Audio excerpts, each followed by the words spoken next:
So today's topic, assurance of salvation. రక్షణ నిశ్చయత. రక్షణ నిశ్చయత అనేది ఒక వ్యక్తి యొక్క జీవితంలో చాలా ప్రాముఖ్యమైనది. ఏ విషయంలో నిశ్చయత లేకపోయినా పర్వాలేదు, కానీ తర్వాత దాని గురించి ఆలోచించుకోవచ్చు. కానీ తన రక్షణ విషయంలో కనుక నిశ్చయత లేకపోతే మన జీవితంలో అనేకమైన ఏరియాస్లో మనము కన్ఫ్యూజ్ అవుతాము. దేవుడు యొక్క ప్రేమను కానీ, ఆయనలో ఆనందించే విషయంలో కానీ, రక్షణలో ఉన్నటువంటి ఆ ఔన్నత్యాన్ని వ్యక్తిగతంగా అనుభవించేటటువంటి విషయంలో కానీ మనము చాలా మిస్ అయిపోతాం. సో కాబట్టి రక్షించబడిన ప్రతి విశ్వాసి కూడా రక్షణ నిశ్చయతలో కొనసాగటం అనేది చాలా చాలా ప్రాముఖ్యమైనది. ఈ భూమి మీద 3 రకాలైనటువంటి ప్రజలు ఉంటారు. ఇంకా గట్టిగా చెప్పాలంటే సంఘాల్లో 3 రకాలైనటువంటి ప్రజలు ఉన్నారు. మొట్టమొదటి ఎవరంటే, they are not saved but they say they are saved. వారు రక్షించబడలేదు, కానీ ఏమని చెప్పుకుంటారు? మేము రక్షించబడ్డాము అని చెప్పుకుంటూ ఉండేవారు. వారు రక్షించబడలేదు, కానీ ఏమంటారు? మేము రక్షించబడ్డాము అని చెప్తారు. రెండవ వాళ్ళు ఎవరంటే, they are saved but they don't know that they are saved, they are not sure of it. రక్షించబడ్డారు, కానీ రక్షణ నిశ్చయిత విషయంలో సరైనటువంటి ఆ యొక్క షూరిటీ లేనటువంటి వారు. మూడవ వాళ్ళు ఎవరంటే, they are saved, they know that they are saved. వారు రక్షించబడ్డారు, రక్షించబడ్డామన్న విషయం కూడా వారికి రూఢిగా తెలుసు. మనమందరము 3వ కేటగిరీలో ఉండాలి. ఒకవేళ గనక మొదటి కేటగిరీలో ఉంటే చాలా ప్రమాదము. ఎందుకంటే వారిని మారు మనసులోకి నడిపించడం చాలా కష్టం. ఎందుకని? మేము ఆల్రెడీ రక్షించబడ్డాము అని వాళ్ళు చెప్పుకుంటారు. కాబట్టి వారికి రక్షణ గురించినటువంటి విషయాలు చెప్పినప్పుడు, మాకెందుకు చెప్తున్నారు ఇవి, మాకు అవసరం లేదంటారు. కానీ ఈ సెషన్ ఎవరికై అంటే ఉపయోగకరంగా ఉంటుందంటే సెకండ్ కేటగిరీ. ఒకవేళ రక్షించబడి కూడా మేము రక్షించబడ్డామో లేదో మాకు అర్థం కావట్లేదు, ఎలా దీన్ని రూఢిగా తెలుసుకోవాలి అనేటటువంటి ఆలోచన కనుక ఉన్నట్లయితే ఖచ్చితంగా ఈ యొక్క సెషన్ మనకు ఉపయోగపడుతుంది, రక్షణ నిశ్చయితలోనికి మనల్ని నడిపించడానికి. అష్యూరెన్స్ ఆఫ్ సాల్వేషన్ అన్న దానికి డెఫినేషన్ ఏంటంటే, నిర్వచనం ఏంటంటే, to have an assurance of salvation is to be absolutely confident that we are saved and that if we die suddenly we would go to heaven immediately. అంటే రక్షణ నిశ్చయత అంటే అర్థం ఏంటంటే, నేను రక్షించబడ్డాను అన్నటువంటి ఆ రూఢి అయిన నిశ్చయమైనటువంటి స్థితిలో ఒక వ్యక్తి ఉండడము. అంతేకాకుండా ఏ క్షణంలో మరణించినా కానీ మనము పరలోకంలో ఉంటాము అన్నటువంటి నిశ్చయత కలిగి జీవించటం. నేను రక్షించబడ్డాను అనేటువంటి రూఢి అయినటువంటి ఆ యొక్క స్థిరమైనటువంటి స్థితి. రెండవది, నేను ఎప్పుడు ఈ లోకాన్ని విడిచిపెట్టినా, మరణించినా కానీ నిత్య జీవములో పరలోకములో నేను తండ్రితో ఉంటాను అనేటువంటి ఆ యొక్క స్థిరమైన నిశ్చయత కలిగి ఈ భూమి మీద జీవించటం అన్నమాట. ఎవరికి నిశ్చయత కావాలి? ఎవరు నిశ్చయత కలిగి ఉండగలరు? Who may have the assurance of salvation. రక్షణ నిశ్చయత అనేది ఎవరికంటే, రక్షించబడిన వారికి. అసలు రక్షించబడకుండా వారికి నిశ్చయత గురించి ఎలా చెప్తాము? నిశ్చయత అనేది, అష్యూరెన్స్ అనేది ఎవరికి కావాలంటే second category of people.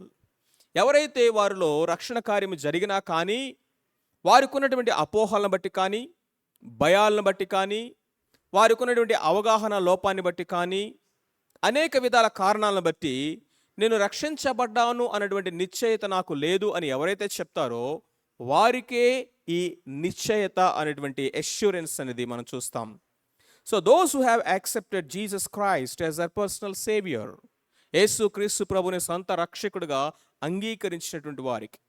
So కాబట్టి తను ఎందరూ అంగీకరించుదరో వారందరికీ ఆయనగా, ఆయన నామమందు విశ్వాసం ఉంచి వారికి దేవుని పిల్లలై అధికారం అనుగ్రహించాడు.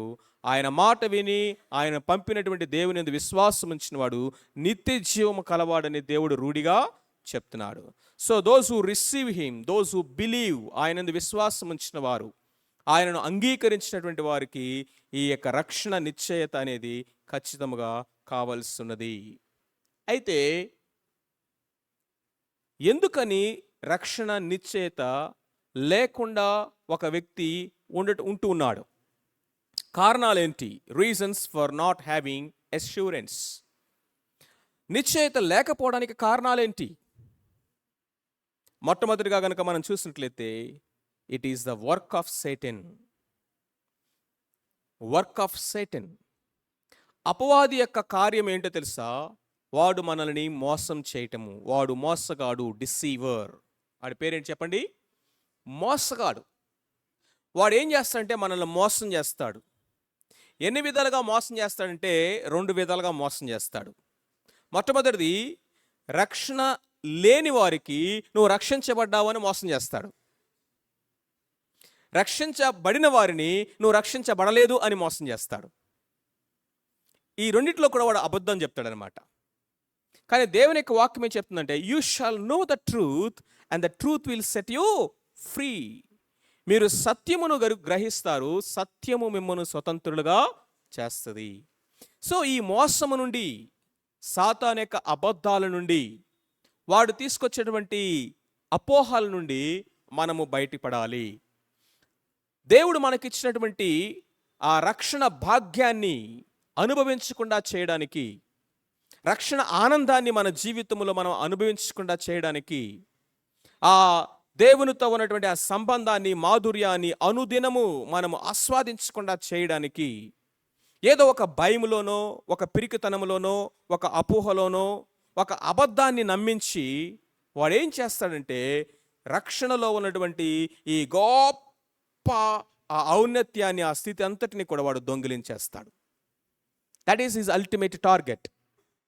కాబట్టి ఒక వ్యక్తి, రక్షించబడిన వ్యక్తి రక్షణ నిశ్చయతలో లేడు అంటే అర్థమేంటంటే, firstly it is the work of Satan.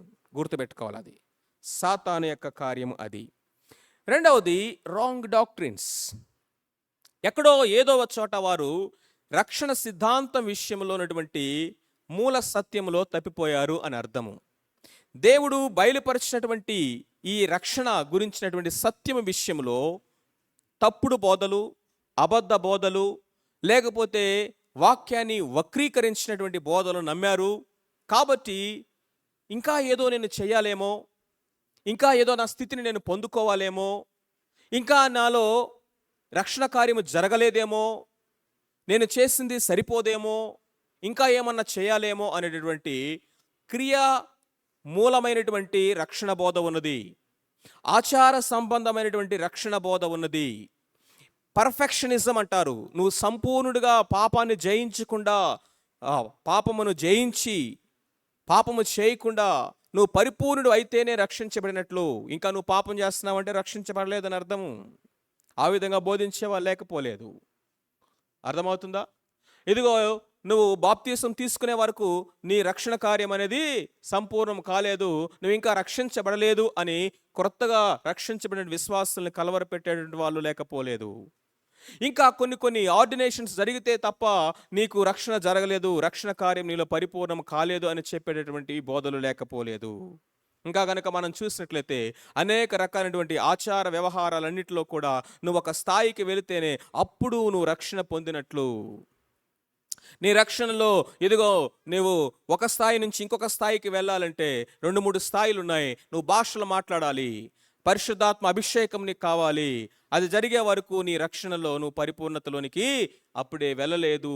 ఈ విధముగా అనేక రకాలైనటువంటి బోధలు, దేవుని వాక్య సత్యానికి వ్యతిరేకమైన బోధలు ఉండటం వలన ఆ బోధలు అనేక మందిని బలహీనపరిచి, లేకపోతే ఈ విధమైనటువంటి నిశ్చయత లేనటువంటి స్థితిలోనికి వారిని తీసుకుని వెళ్తా ఉన్నాయని మనం చెప్పవచ్చు. కాబట్టి you need to know the right doctrine in order to have assurance. మూడోది కనుక మనం చూసినట్లయితే wrong understanding of the scripture. Of course రెండు ఒకేలాగా ఉన్నప్పటికీ కూడా కొన్ని వచన భాగాలను తీసుకొని ఆ వచనాల్ని అవుట్ ఆఫ్ కాంటెక్స్ట్ అర్థం చేసుకోవటం ద్వారా, ఆ యొక్క వచన భాగాలని మనం సరిగా అర్థం చేసుకోకపోవటం ద్వారా నేను ఇంకా రక్షించబడలేదేమో, నా రక్షణ నేను ఏ రోజైనా పోగొట్టుకుంటానేమో, ఒక పాపం చేశానంటే నేను మరలా రక్షణ నేను పోగొట్టుకున్నానేమో, కాబట్టి నేను ఇంకా రక్షించబడలేదేమో అనేటటువంటి ఆ అవగాహనలోకి, రాంగ్ అండర్స్టాండింగ్లోనికి కొన్ని వాక్య భాగాలను బట్టి వెళ్ళటం కూడా జరుగుతుంది. చాలామంది నేను ఇంకా రక్షించబడలేదని ఎందుకు అనుకుంటారంటే, రక్షించబడిన వారు కూడా బికాస్ ఆఫ్ దేర్ వీక్నెస్. రిపీటెడ్గా కొన్ని పాపాల్లో పడిపోతూ ఉంటాం మనం. అది బిసెట్టింగ్ సిన్ అంటారు. రక్షించబడిన అందరి జీవితాల్లో కూడా ఒకసారి జాగ్రత్తగా వ్యక్తిగతంగా ఆలోచన చేస్తే చాలా వరకు పాపాలని మనం జయించగలుగుతాము. కొన్ని ఏరియాస్ అయితే అసలు మనము వాటిని నేను జయించడానికి కష్టపడ్డానని కూడా చెప్పలేము. కొన్ని ఎలిమినేట్ అయిపోతాయి. కొన్ని మనము కొంత వర్కౌట్ చేసి దాని మీద ధ్యాస పెట్టి ఈ ఏరియాస్లో నేను పడిపోతున్నాను, ఎలాగైనా వీటిని జయించాలని కొంత మనము దేవుని సహాయంతో వాటిని ఓవర్కమ్ చేసేటువంటి స్థితి మనకు వస్తుంది. కానీ ఇక్కడ కూర్చున్న ప్రతి ఒక్కరు ఆలోచించండి, మనందరి జీవితాల్లో ఏదో ఒక పాపం ఉంటుంది. ఆ పాపం మనల్ని పదే జయిస్తూ ఉంటుంది. దాన్ని ఏమన్నాడంటే తిష్ట వేసుకొని కూర్చున్న పాపం అంట, బిసెట్టింగ్ సిన్. అది మన జీవితంలో తిష్ట వేసుకుంది, అది మనల్ని జయిస్తూ ఉంటుంది. సో ఇప్పుడు చాలాసార్లు అష్యూరెన్స్ లేకపోవడానికి కారణం ఏంటంటే, నేను ఈ పాపాన్ని జయించలేకపోతున్నాను కదా, కాబట్టి నేను ఇంకా రక్షించబడలేదేమో, నేను పాపంలో మరలా పడుతున్నాను కదా, కాబట్టి ఇంకా నేను రక్షించబడలేదేమో అని అనుకుంటాము. కానీ దేవుని యొక్క వాక్య సత్యం ఏంటంటే, రక్షించబడిన తర్వాత కూడా మనలో పాప స్వభావము అనేది ఉన్నది. పాప స్వభావం ఉంది కాబట్టి పాపం యొక్క ప్రభావం కూడా ఉంటుంది. పాపం యొక్క ప్రభావం కింద ఉన్నాము, కానీ పాపం యొక్క ప్రభుత్వం కింద మనము లేము. పాపం యొక్క స్వభావం మనలో ఉంది, కానీ పాపానికి మనము దాసులము, స్లేవ్స్ము కానే కాదు. దాని నుంచి దేవుడు మనల్ని విడిపించాడు. చిన్న బిడ్డలు పుట్టారనుకోండి, ఇన్ఫాంట్ బేబీస్, రోజులు నెలల బేబీస్ చూడండి, వారికి ఇమ్యూనిటీ చాలా తక్కువ ఉంటుంది. కాబట్టి తరచుగా వారికి ఏదో ఒక రోగాలు వస్తూ ఉంటాయి. చిన్న వాతావరణం తేడా వచ్చినా, తల్లి ఫుడ్లో తేడా వచ్చినా, నీళ్ళలో తేడా వచ్చిన, వాటర్లో తేడా వచ్చినా, ఏ చిన్న పొరపాటు జరిగినా కానీ వెంటనే వాళ్ళలో బలహీనతలు బయటపడతా ఉంటాయి. అర్థమవుతుందా? అలాగని చెప్పేసి ఆ బిడ్డ జీవితకాలం అంతా అలాగే ఉంటుందా? నో. యాజ్ గ్రోయింగ్, ఎదిగే కొలది మనలో రోగ నిరోధక శక్తి పెరిగినట్లుగా, ఏ విధంగా ఇమ్యూనిటీ డెవలప్ అయినట్లుగా, వాటిని జయించగలిగే సామర్థ్యము మనలో డెవలప్ అయినట్లుగా, దేవుని వాక్యము ద్వారా, మనలో నివసిస్తున్న పరిశుద్ధాత్మ యొక్క సహాయము ద్వారా, దేవుని బిడ్డల యొక్క సహాయము ద్వారా మనము రక్షించబడినటువంటి దినాల్లో ఎంత బలహీనులుగా ఉన్నామో జీవితకాలం అంతా అంత బలహీనులుగా మనము ఉండము. ఆత్మీయ ఎదుగుదల అంటే అదే, పరిశుద్ధపరచబడటం అంటే అదే. దీంట్లో మనం గ్రో అవుతూ ఉంటాము. As we grow we overcome sin. It is a continuous process. ఈ సత్యాన్ని చాలామంది దాంట్లో సరైన అవగాహన లేకపోవటం వలన నేను పాపం చేస్తున్నాను కాబట్టి నేను రక్షించబడలేదేమో అనేటువంటి ఆలోచనలో ఉంటారు. సో కాబట్టి what are the reasons for not having assurance ఏంటంటే, మొట్టమొదటిగా it is a work of the devil, రెండవది రాంగ్ డాక్ట్రిన్స్, మూడవది ఏంటి, wrong understanding of the scripture, నాలుగవది చూసినట్లయితే వీక్నెసెస్, మన బలహీనతలను బట్టి చాలాసార్లు మనం అలా అనుకోవటం జరుగుతుంది. Then what is the basis of our assurance? రక్షణ నిశ్చయితకి ఆధారం ఏంటి? Is it feelings? రక్షించబడినట్లుగా నాకేమి అనిపించట్లేదన్నా, రక్షించబడినట్లుగా నేనేమి ఫీల్ అవ్వట్లేదన్నా, feelings can change like a passing clouds. మన ఆలోచనలు, మన భావోద్రేకాలు అనేవి, ఫీలింగ్స్ అనేవి మారుతూ ఉంటాయి రోజు రోజుకి. అవునే కదా? కొంతమంది సాక్ష్యాలు చెప్పేటప్పుడు చెప్తా ఉంటారు కదా, నేను మారు మనసు పొందినప్పుడు, నా పాపాలన్నీ ఒప్పుకున్నప్పుడు పెద్ద బండరాయి నా మీద నుంచి తీసివేసినట్టు అనిపించింది. ఏంటట అనిపించింది. గాల్లో నేను దూది పింజల్లాగా తేలుతున్నట్టుగా చెప్పండి అనిపించింది. ఆ లాస్ట్ వర్డ్ చాలా చాలా ఇంపార్టెంట్. ఏంటిది? అనిపించింది. పరలోకమంతా దిగి వచ్చినట్లుగా చెప్పండి అనిపించింది. ఇప్పుడు అక్కడ కూర్చున్న ఒక తమ్ముడి సాక్షి వింటా ఉంటాడు. వింటా ఉండి ఇప్పుడు ఈ చెక్ లిస్ట్ రాసుకుంటాడు అనమాట. పాయింట్ 1 బండరాయి తీసివేయబడుట. పాయింట్ 2 దూది పింజలాగా ఓ గాలిలో తేలియాడుట. పాయింట్ 3 పరలోకం దేవదూతలు పాడుతున్నట్టుగా అనిపించుట. ఇంకొక ఆయన అంటాడు చెప్పన శక్యము మహిమాయుక్త, అసలు ఆ భావం ఏంటో తెలియదు. చెప్పన శక్యము మహిమాయుక్తమైన ఇదేంటో నాకు అర్థం కాలేదే, అంటే నాకు లేదనుకుంటా. చెక్ లిస్ట్ రాసుకొని ఏది లేదు కాబట్టి కాకపోతే మీరు జాగ్రత్త గమనించింది ఏంటంటే వాళ్ళు చెప్పే దాంట్లో అనిపించింది. It's a feeling, it's a feeling. అర్థమైందా? ఒక ఆయనకి వివాహమైంది. వివాహమైన తర్వాత రోజు అంటున్నాడు నాకు వివాహమైనట్టు అనిపించట్లేదు అంటున్నాడు. వివాహమైనట్లుగా అనిపించట్లేదంట. అనిపించినా అనిపించకపోయినా ఫ్యాక్ట్ ఏంటి చెప్పండి, వివాహం అయింది. ఆయన అంటున్నాడు ఛీ ఇదేంటి నేను ఒక అమ్మాయి పక్క నడుస్తున్నాను అనిపిస్తుంది అంటున్నాడు. ఏమనిపిస్తుందంటే ఆయనకి జీవితంలో ఎప్పుడు ఒక అమ్మాయి పక్క నడవలేదు, నేనేంటి ఒక అమ్మాయి పక్క నడుస్తున్నాను పక్క పక్కనే, ఇదేంటి అని నాకు అనిపిస్తుందన్నా అంటున్నాడు. ఆ ఫీలింగ్ రైటా? Feelings can be right are wrong. And sometimes Satan can deceive us through our feelings. Feelings ద్వారా సాతాను మనల్ని మోసం చేయడానికి కూడా అవకాశం ఉంది. మనకొచ్చే ఫీలింగ్స్ అన్ని రైట్ అని అంటానికి వీలు లేదు. సో కాబట్టి మన యొక్క ఆధారం అనేది ఫీలింగ్స్ కాదు, ఫ్యాక్ట్. సత్యం మీద ఆధారపడి మనము ఏదైనా సరే అష్యూరెన్స్లోనికి రావాలి. ఏది నిశ్చయిత చేయాలన్నా కానీ it's not the feelings that matters, it is the fact. It is the fact. Now, the crux of the topic. What are the basis or the base of our assurance? మనము రక్షణ నిశ్చయిత కలిగి ఉన్నాము అంటానికి సత్యము అని చెప్పగలిగినటువంటి ఫ్యాక్ట్స్ ఏంటి, ఆధారపడదగినటువంటి వాస్తవాలు ఏంటి అని మనం చూసినట్లయితే మొట్టమొదటిదిగా ద వర్డ్ ఆఫ్ గాడ్. చెప్పండి, ద వర్డ్ ఆఫ్ గాడ్. దేవుని యొక్క వాక్యము నాకు ఇలా అనిపిస్తుంది అంటానికి లేదు, నీకు అలా అనిపిస్తుంది అంటానికి లేదు. వాక్యం అనేది మనుషులను బట్టి మనిషికి మారదు.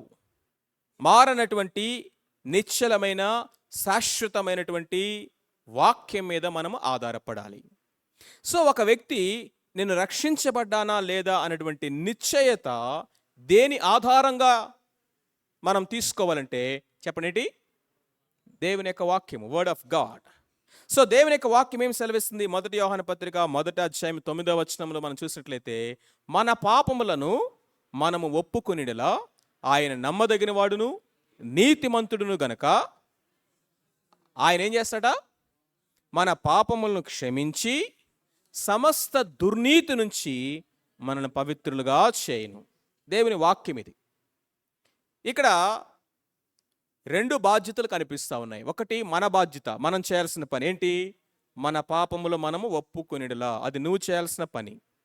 ఇప్పుడు దేవుడు చేయాల్సిన పని ఏంటి? క్షమించటము, కడిగివేయటము. క్షమించటము, మన యొక్క పాపములను క్షమించి సమస్తమైనటువంటి అపవిత్రత దుర్నీతి నుంచి ఆయన మనల్ని కడిగేస్తాడు. ఇప్పుడు ఒకడు అంటున్నాడట, అన్నా నువ్వు చెప్పిన వాక్యం బాగానే ఉంది, నేనైతే ఒప్పుకోమంటే యథార్థంగా ఒప్పుకున్నాను, కానీ దేవుడు క్షమించాడో లేదో నాకు తెలియట్లేదు అంటాడు. నీలాంటి వాడి కోసమే అక్కడ ఒక మాట రాయబడింది. ఏమని? ఆయన నమ్మదగినవాడు నీతిమంతుడు.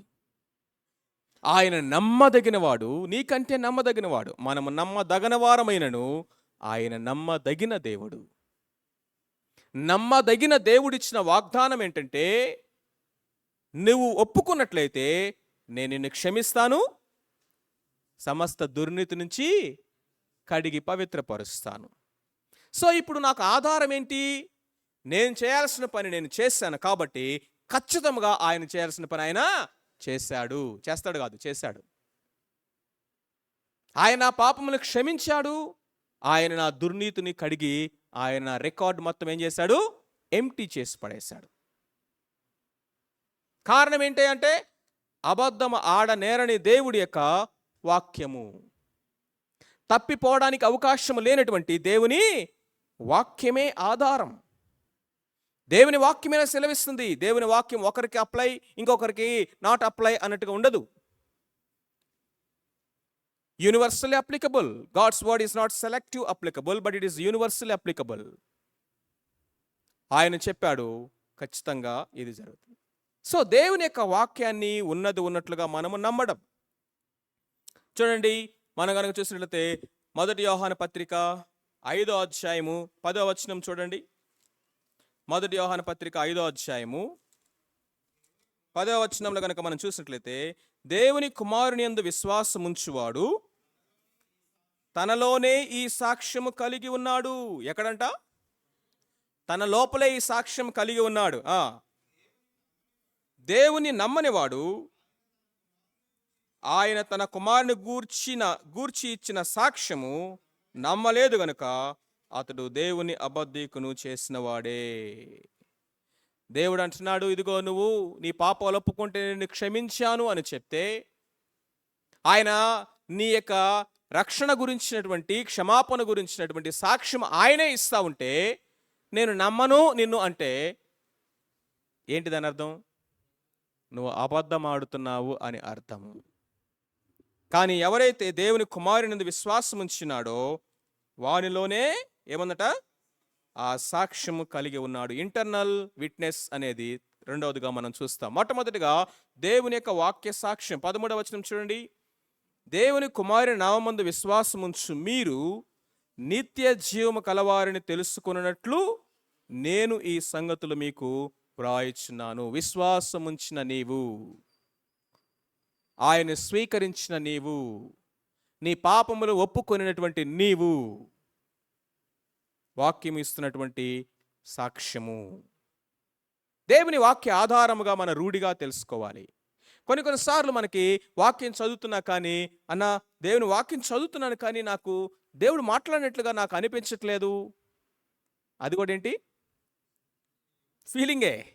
సరే, దాన్ని దేవుని దగ్గర తీసుకెళ్ళి, ప్రభువా నువ్వు నాతో సూటిగా మాట్లాడు, నేను ఈ స్వరం వినాలి. ఎందుకంటే నీ వాక్యాన్ని ఆధారం చేసుకొని నేను ఏదైనా రూఢిగా నిశ్చయించుకోవాలి. నాతో మాట్లాడు ప్రభువా అంటే ఖచ్చితంగా దేవుడు నీకు అర్థమయ్యే విధంగా నీతో మాట్లాడతాడు, నిన్ను ఖచ్చితంగా బలపరుస్తాడు. అయితే మొట్టమొదటిగా మన ఆధారము, the base of our assurance ఏం చెప్పండి? Word of God. రెండవది the witness of the Holy Spirit. పరిశుద్ధాత్మ దేవుడిచ్చే సాక్ష్యం. ఈ లోకంలో ఎవరైనా అబద్ధం చెప్పొచ్చు కానీ పరిశుద్ధాత్ముడు అబద్ధం చెప్తాడా? ఆయన పేరేంటి? సత్య స్వరూపియగు ఆత్మ. సత్య స్వరూపియగు ఆత్మ. ప్రభు యొక్క మాట నిరర్ధకం అవడానికి అవకాశం ఉందా?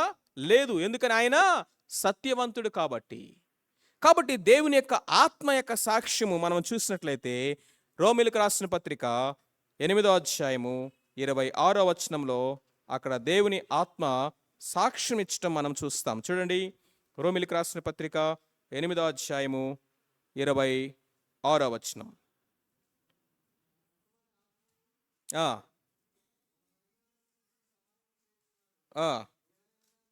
16వ వచనం చదవండి. మనము దేవుని పిల్లలమని ఆత్మ తానే మన ఆత్మతో కూడా సాక్ష్యం ఇచ్చుచున్నాడు. అది 16:26 కాదు, మార్చుకోండి. 8:16. మనము దేవుని పిల్లలమని ఆత్మ తానే మన ఆత్మతో కూడా సాక్ష్యం ఇస్తున్నాడట. There is a inner witness. మొట్టమొదటిది ద వర్డ్ ఆఫ్ గాడ్, రెండవది పరిశుద్ధాత్మ దేవుని యొక్క సాక్ష్యం. 1 యోహాను 3:24 చదవండి. 3:24 మనం చూసినట్లయితే అక్కడ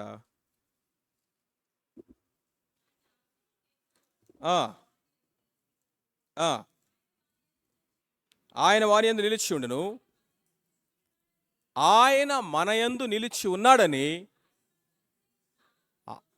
ఆయన మనకు అనుగ్రహించిన ఆత్మ మూలముగా మనము ఆయన మన యందు నిలిచి ఉన్నాడని, మనము ఆయన యందు నిలిచి ఉన్నాము అనేటటువంటి ఈ యొక్క సంబంధము ఎలాగయ్యా, దీనికి రూఢి ఏంటి, బేసిస్ ఏంటి, ఎలా నమ్మగలం అంటే ఆయన మనకు అనుగ్రహించిన ఆత్మ ద్వారానే ఇది సాధ్యము. తద్వారానే మనం దీన్ని తెలుసుకొని ఉన్నాము. ఆయన కుమారుని నామమందు విశ్వాసం ఉంచి వానిలోనే సాక్ష్యం ఉన్నదట. మనలో ఉన్న సాక్ష్యము ఏంటి? పరిశుద్ధాత్మ దేవుని యొక్క సాక్ష్యము.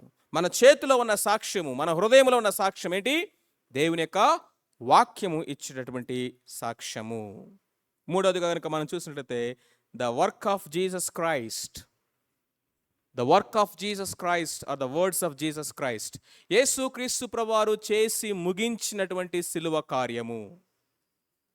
యేసు క్రీస్తు ప్రభువారు చేసి ముగించిన సిలువ కార్యము. జాగ్రత్తగా వినండి. యేసు క్రీస్తు ప్రభువారు సిలువ మీద ఒక కేక వేశారు. ఏమని? సమాప్తమాయెను. సమస్త మానవాళి కొరకు ఆయన తలపెట్టినటువంటి రక్షణ కార్యం ఏమైంది? సమాప్తమాయెను. టెట్లెస్టై. టెట్లెస్టై అంటే అర్థం ఏంటో తెలుసా? Paid in full. Paid in full. సంపూర్ణమైన వెల చెల్లించబడింది. ఇక రుణము లేదు, ఇక శిక్ష లేదు. ఎందుకంటే సంపూర్ణముగా ఆయన భరించాడు, సంపూర్ణముగా ఆయన చెల్లించాడు. అది సమాప్తమైంది. సో యేసుక్రీస్తు ప్రభువారే నీ కొరకు సమస్తమును చేసి దాన్ని ఉచితముగా నీకు కృపచేత విశ్వాసము ద్వారా అనుగ్రహిస్తూ ఉంటే, నేను మారు మనసు పొందాను అంటే నేనేం చేయలేదు కన్నా. అది చేయాలేమో, ఇది చేయాలేమో, అక్కడికి వెళ్ళాలేమో, ఇక్కడికి వెళ్ళాలేమో, ఇవన్నీ జరగలేదు కాబట్టి నేను రక్షించబడలేదేమో. నో. ఆయన చెప్పింది సింపుల్ ఒకటే, నా మాట విని నన్ను పంపిన వాని యందు విశ్వాసం ఉంచువాడు నిత్య జీవము గలవాడు. Has eternal life. నిత్య జీవమును పొంది ఉన్నాడు. నిత్య జీవము పొంది ఉన్నాడు. చాలాసార్లు మనం అనుకుంటాము eternal life is not a place to reach. Eternal life is a person to receive. Eternal life is not a destination to reach. Eternal life is a gift to receive. అది ప్రభు అయిన యేసుక్రీస్తునందు ఉన్నది. పాపం వల్ల వచ్చే జీతము మరణము. అయితే మన ప్రభు అయిన యేసుక్రీస్తునందు, in Christ Jesus, we have eternal life. ప్రభు అయిన యేసుక్రీస్తునందు నిత్య జీవము కలవారు. కుమారుని కలిగిన వాడు నిత్య జీవము కలిగినవాడు. కాబట్టి యేసుక్రీస్తు ప్రభుని సొంత రక్షకుడిగా మన జీవితంలో స్వీకరించుట, ఆయన నామందు విశ్వాసం ఉంచడం ద్వారానే మనము నిత్య జీవం కలిగి, మరణము నుండి జీవములోనికి చెప్పండి దాటి ఉన్నాడు. has crossed already from death to life. నువ్వు మారు మనసు పొందిన రోజునే నీలో నిత్య జీవం స్టార్ట్ అయింది. 1998 అక్టోబర్ 27వ తారీఖున I can say with all assurance, eternal life started in me. ఆ నిత్య జీవం అనేది కొంతకాలము ఈ క్షయమగు శరీరములో నేను అనుభవిస్తాను. ఆ తర్వాత నిత్యత్వం వరకు అక్షయమైనటువంటి శరీరములో నేను అనుభవిస్తాను. దేవుడు నాకు ఇచ్చినటువంటి నిత్య జీవం అనేది కొంతకాలము ఈ భూమి మీద నేను అనుభవిస్తాను, తర్వాత ఆయనతో నిత్యత్వములో అనుభవిస్తాను. That's all. Only transition takes place. ఈ క్షయమైపోయే శరీరంలో నుంచి అక్షయమయ శరీరంలోనికి, ఈ యొక్క కొంతకాలం ఉండేటువంటి టెంపరల్ ఈ యొక్క ప్లేస్ నుంచి ఇటర్నల్ ఆ యొక్క ప్లేస్కి ట్రాన్సిషన్, అంతే. మరి ఎప్పుడు నిత్య జీవము నాలో ప్రారంభమైంది, నేను ఎప్పుడు నిత్య జీవాన్ని పొందుకున్నాను? దగ్గర 25 years బ్యాక్. చాలా మంది అనుకుంటారు చనిపోయి పరలోకం వెళ్ళిన తర్వాత నిత్య జీవం పొందుకుంటాం. No. The moment you received Jesus Christ, you received eternal life, because Jesus Christ is eternal life. పునరుద్ధానమును జీవమును నేనే. I am the life and I am the resurrection. So ఎవరైతే నా యందు విశ్వాసం ఉంచుతాడో వాడు నిత్య జీవము గలవాడు. ఎవరైతే నా యందు విశ్వాసం ఉంచుతాడో వాడు చనిపోయిన తర్వాత పునరుద్ధానము పొందుతాడు. Because I am the life and I am the resurrection. Yesu Kristu ప్రభువును కలిగి ఉండుటయే నిత్య జీవమును కలిగి ఉండుట.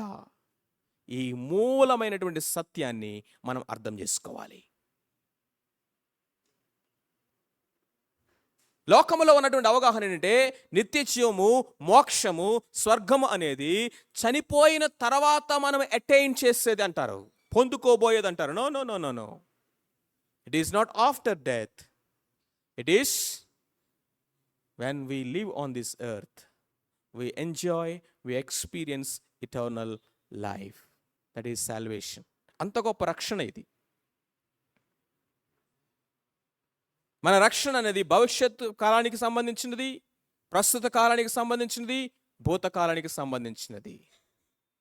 అర్థమవుతుందా? నేను రక్షించబడ్డాను, నేను రక్షించబడుతూ ఉన్నాను, నేను రక్షించబడబోతున్నాను. ఇది క్రైస్తవ జీవితంలో రక్షణ గురించినటువంటి సత్యాన్ని మనం జాగ్రత్తగా అర్థం చేసుకోవాలి. ఇది లేకపోతే ఏమవుతుందంటే మనము ఏదో చేయాలి, అది నేను చేయట్లేదు, ఏదో పొందుకోవాలి, అది ఇంకా నేను పొందుకోలేదు, ఎలానో ఉండాలి, అలా నేను ఇంకా లేను, కాబట్టి నేను రక్షణ పొందలేదు. Wrong conclusion. The symptoms may be right, the analogy may be right. నువ్వు అనుకున్నట్లుగా ఉండలేకపోతున్నావేమో, పరిశుద్ధంగా ఇంకా ఎదగాల్సిన అవసరం ఉందేమో, ఇంకా పరిపక్వతలో నీకు రావాల్సినటువంటి నీడ్ ఉందేమో, అవన్నీ కరెక్టే కావచ్చు, but the conclusion is wrong. దాన్ని చాలా జాగ్రత్తగా మనం అర్థం చేసుకోవాలి. 4వ W ఏంటంటే the walk of a believer. ఇది ఎక్స్టర్నల్ టెస్టిమనీ. బయట ఉన్నటువంటి సాక్ష్యం ఏంటో తెలుసా? మార్పు చెందిన మన జీవితాన్ని అనేక మంది చూస్తారండి. ఒకప్పుడు ఈ అబ్బాయి ఇలా ఉండేవాడు కాదు, ఇదిగో ఒకప్పుడు ఈమె ఇదిగో ఎలా ఉండిందో మాకు తెలుసు, ఆ మాటలు కానీ, ప్రవర్తన కానీ, జీవితం కానీ, but there is a change. నేను యేసుక్రీస్తు ప్రభువుని అంగీకరించిన తర్వాత విత్ ఇన్ 2-3 months టైంలో నేను ఇంటికి వెళ్ళాను హాలిడేస్కి. My parents could see some change in me. వాళ్ళు అడిగారు, ఏమైంది ఏమైంది, అలా ఉంటున్నావేంటి, ఇంట్లో నుంచి బయటికి వెళ్ళట్లేదేంటి, ఏదో మూలకెళ్ళి మోకాళ్ళు వేస్తున్నావు, ఏం చేస్తున్నావు, ఏదో పుస్తకాన్ని పొద్దాగా చదువుతున్నావు, ఏంటది? There is some change in you. What is that change? ఎవిడెంట్గా మనలో మార్పు కనిపిస్తుంది. ఎందుకంటే దేవుని యొక్క వాక్యం చెప్తా ఉంది, ఎవడైనా క్రీస్తునందునిలా వాడు నూతన సృష్టి, పాతవి గతించెను, సమస్తము ఇదిగో ఇదిగో బిహోల్డ్, ఇదిగో సమస్తము క్రొత్తవాయను. ఆ క్రొత్త జీవితానికి సంబంధించిన క్రొత్తదనము, the newness of life in Christ is evident. అది కనిపిస్తుంది. అది 1%, 2%, 5%, 10%, 20%, 50%. We grow. ఆ క్రీస్తు పోలికలోనికి మనము క్రమక్రమంగా ఎదుగుతాము, కానీ మార్పు అనేది ఖచ్చితంగా ప్రారంభమవుతుంది. అది బయటికి అందరికీ కనిపిస్తుంది. సో 4 ఆధారాలు మనం చూసాం. WWWW. మొట్టమొదటి ఏంటి? ద వర్డ్ ఆఫ్ గాడ్, దేవుని యొక్క వాక్య ఆధారము. రెండవది ఏంటి? పరిశుద్ధాత్మ దేవుని యొక్క సాక్ష్యము. మూడవది ఏంటి? క్రీస్తు ప్రభు యొక్క ఆ రక్షణ కార్యము, అది పరిపూర్ణమైనది, ఇంకా దాంట్లో అసంపూర్ణత, ఏమీ అపరిపూర్ణత లేదు. కాబట్టి 4వదిగా మనం చూసినట్లయితే మార్పు చెందిన జీవితము, వాక్యం యొక్క సాక్ష్యము, ఆత్మదేవుని యొక్క సాక్ష్యము, ఇదిగో నా చుట్టూ ఉన్నటువంటి పరిశుద్ధుల యొక్క అందరి యొక్క సాక్ష్యము, ఇదిగో యేసు క్రీస్తు ప్రభువారు శిలువ మీద పలికిన ఆ సాక్ష్యము. ఇవన్నీ కూడా నాకు సాక్ష్యం ఇస్తా ఉన్నాయి. ఏమనంటే మన రక్షణ అనేది నిశ్చయమైనది.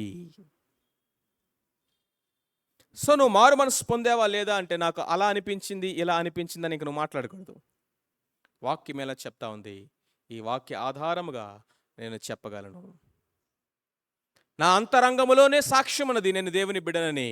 లోపల నుంచి ఎప్పుడు నీకు వినపడలేదా,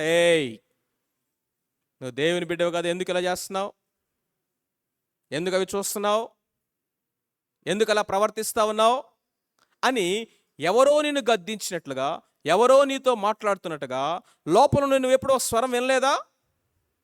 ఆ స్వరం ఏమి సాక్ష్యం ఇస్తుందంటే, నువ్వు పాతవాడివి కాదు, నూతన సృష్టివి, దేవుని బిడ్డవని లోపల నుంచి ఆత్మ దేవుడు మనకి ఏమిస్తున్నాడు? సాక్ష్యం ఇస్తా ఉన్నాడు. సో కాబట్టి the word of God, the witness of the Holy Spirit, the work of Jesus Christ and the new walk, new life of a believer, ఇవి the base of our assurance. So కాబట్టి రక్షణ నిశ్చయత అనే ఈ సత్యము, ఈ సిద్ధాంతము కదిలించబడలేనటువంటి 4 పిల్లర్స్ మీద ఆధారపడింది. Unshakeable pillars, 4 pillars. ఆ 4 స్తంభాల మీద, కదిలించబడినటువంటి 4 స్తంభాల మీద మనము నిలబడాలి, కట్టబడాలి. ఫస్ట్ పిల్లర్ ఏంటి? గాడ్ కెనాట్ లై. ఇది దేవుని వాక్యము. ఆయన అబద్ధమాడ జారనటువంటి దేవుడు, ఆయన వాక్యము సత్యము. రెండవది ఏంటి? Jesus Christ paid it all. Yesu Kristu ప్రభువారు సమస్తము ఆయన చెల్లించాడు. The great conviction or convincer ఎవరంటే పరిశుద్ధాత్మ దేవుడు. ఆయన మనల్ని ఒప్పింప చేసింది వాస్తవము, ఆయన మనల్ని రక్షణ నిశ్చయితలోనికి తీసుకెళ్ళింది వాస్తవము, అంతరంగంలో ఇచ్చే సాక్ష్యము వాస్తవము. నాలుగవది ఏంటి? The new life in Christ. So మొదటి యొక్క పిల్లర్ పేరు ద వర్డ్ ఆఫ్ గాడ్, రెండవ పిల్లర్ పేరు the work of Jesus Christ, మూడవ ఒక పిల్లర్ ఏంటి? The witness of the Holy Spirit, and నాలుగవదిగానే మనం చూసినట్లయితే చేంజ్డ్ లైఫ్. ఈ 4 పిల్లర్స్ అనేవి మనకు ఆధారము, మన నిశ్చయితకి ఇవి స్తంభాలుగా ఉన్నాయి. వీటి మీద నువ్వు గనక నిలబడినట్లయితే, వీటి మీద కనుక మనం ఆధారపడినట్లయితే యూ విల్ బి స్ట్రాంగ్. అవి కదలవు, అవి కదలవు. కానీ ఫీలింగ్స్ అనేవి, ఒపీనియన్స్ అనేవి మనుషుల యొక్క ఒపీనియన్స్ కాదు, నీ యొక్క ఫీలింగ్స్ కాదు, but on the fact which is the word of God. So what is the conclusion? Salvation is an intangible as love. రక్షణ అనేది పదార్థం లాంటిది కాదు, పట్టుకొని తాకి చూసి ఫీల్ అవ్వడానికి. ఫీలింగ్స్ అనేవి కూడా మన భౌతికమైన ఇంద్రియాలతోటి మనము స్పర్శ ద్వారా పొందుకునేవి. కానీ ఆత్మ కార్యము, ఆత్మలో జరిగినటువంటి కార్యము, దాన్ని ఫీలింగ్స్ ద్వారా, భావోద్రేగాల ద్వారా మనం మెజర్ చేయకూడదు, వాటిని కొలవకూడదు. One has to accept it by faith and to move with confidence provided in the scriptures. దేవుని యొక్క లేఖనాల్లో ఆయన ఇచ్చినటువంటి ఆధారాలన్నింటినీ మనం ఏం చేయాలి? నమ్మాలి. నమ్మి విశ్వాసంతో ముందుకు వెళ్ళడమే. దేవుడు ఇలా చలవిచ్చాడు, దేన్ని నమ్ముతున్నాను. ఆయన నేను పాపములెన్నడూ జ్ఞాపకం చేసుకోనని చెప్పాడు. నా వీపు వెనక వేస్తానని చెప్పాడు. సముద్ర అగాధములో పడవేస్తానని చెప్పాడు. అదిగో ఆ దేవుని యొక్క మాట సత్యమైనది కాబట్టి దేన్ని నమ్ముతాను. నేను ఫీల్ అయినా ఫీల్ అవ్వకపోయినా, మనుషుల యొక్క ఒపీనియన్స్ ఏమైనా పర్వాలా, but I take the word of God at its word. ఆయన మాటను ఉన్నది ఉన్నట్టుగా నేను తీసుకుని అదని నమ్మి ఆ నిశ్చయతతో నేను ముందుకు కొనసాగుతాను. నేను చెప్పగలను, నాలో పరిశుద్ధాత్మ దేవుడు పనిచేస్తా ఉన్నాడు, నా మనస్సాక్షి నన్ను వెలిగింపచేశాడు, నా లోపల ఒక ఇన్నర్ వాయిస్ నేను వినగలుగుతున్నాను, ఆయన నన్ను లోపల నుండి గైడ్ చేస్తా ఉన్నాడు, అది స్పష్టంగా నాకు తెలుసు. ఇదిగో నాలో వచ్చిన మార్పును నేను ఎరుగుదును, నా చుట్టూ ఉన్న వాళ్ళు కూడా ఎరుగుదురు. అఫ్ కోర్స్ నేను ఇంకెంతో మారాల్సి ఉంది, అయినా కానీ మార్పు నాలో స్టార్ట్ అయింది. ఆ మార్పు కేవలము ఆత్మకార్యము ద్వారానే జరిగింది. I know that. విశ్వాసముతో మనము దాన్ని నమ్మి దేవుని లేఖనానుసారంగా ఉండాలి. Once one believes in the finished work of Christ on the cross and accepts it's sufficiency to save one sin as well as confess the same, salvation is assured. యేసు క్రీస్తు ప్రభువారు కలువరి శిలువ మీద చేసి ముగించినటువంటి ఆ కార్యాన్ని నువ్వు విశ్వసించి నీ పాపాలు గనక ఒప్పుకోవటం అనేది గనక జరిగింది అంటే దాని అర్థం ఏంటి? నీ రక్షణ నిశ్చయము. That's all. ఒక ఆయన వచ్చాడు పరిగెత్తుకుంటూ, నిత్య జీవము పొందుటకు నేను ఏ మంచి కార్యము చేయవలను. అసలు క్వశ్చన్లోనే రాంగ్ ఉంది. ఏంటి ఆ question? The question it self is wrong. ఎందుకని? నిత్య జీవం అనేది మంచి కార్యాలు చేయటం ద్వారా పొందుకునేది కాదు. It is a free gift of God. ఉచితమైనటువంటిది, అది కృపా వరము. Only thing is that you have to receive it by faith and enjoy it by faith. That's all. విశ్వాసము ద్వారా దాన్ని మనం పొందుకుంటాము. విశ్వాసము ద్వారానే అనుదినము మనం ఆ రక్షణలో కొనసాగుతాము. కాబట్టి ప్రతి ఒక్క విశ్వాసి దేవుని వాక్య ఆధారముగాను, పరిశుద్ధాత్మ దేవుని యొక్క సాక్ష్య ఆధారముగాను, యేసుక్రీస్తు ప్రభువారి యొక్క శిలువ కార్యము ముగింపు ఆధారముగాను, మనలో వచ్చినటువంటి ఆ మార్పు ఆధారముగాను, ఈ ఆధారాల మీద మనము మన నిశ్చయతను కలిగి ముందుకు కొనసాగాలని దేవుడు కోరుకుంటున్నాడు. అదర్ దాన్ దిస్, మనం ఏ పిల్లర్ మీద నిలబడాలని ట్రై చేసినా, దేన్ని ఆధారం చేసుకోవాలని ట్రై చేసినా, the feelings, the opinions May change. అప్పుడు నువ్వు ఆధారపడలేవు. అందుకనే చాలామందికి ఆ రక్షణ నిశ్చయత లేకపోవడానికి కారణము ఇదే. So let us have the assurance of salvation and enjoy the joy of salvation every day in fullness. అనుదినము ఈ రక్షణ ఆనందములో మనం కొనసాగుతూ, ఈ రక్షణలో మనము ఎదుగుతూ, మనము అనేక మందిని ఈ రక్షణార్థమైనటువంటి మారు మనసులోకి నడిపించడానికి సాధనాలుగా వారితో మనము పంచుకోవడానికి దేవుని చేతుల ఇన్స్ట్రుమెంట్స్గా వాడబడాలంటే వీ షుడ్ హ్యావ్ అష్యూరెన్స్. దేవుడు ఈ కొద్ది మాటల్ని దీవించి ఆశీర్వదించును గాక. ఆమేన్.